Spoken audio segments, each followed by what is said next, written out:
আপনি একজন ইহুদি হিসাবে মূসা নবীকে রাখা দরকার ছিল। তো মোহাম্মদের সামনে মূসাকে যখন দাঁড় করাই, মনে হয় যেন হিমালয়ের সামনে ছোট্ট একটা শিশু দাঁড়িয়ে আছে। সুতরাং এখানে আমি তুলনা করার মতো কিছু নাই।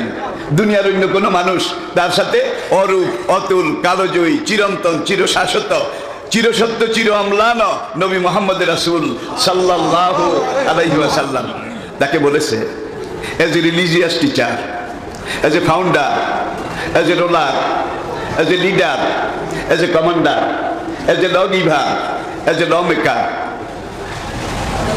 Age a justice Mohammad. এরপরে তারা ব্র্যাকেটে লিখেছে পিস বি অন হিম, মানে সাল্লাল্লাহু আলাইহি ওয়াসাল্লাম এটাও লিখেছে। Is the Superman of the world.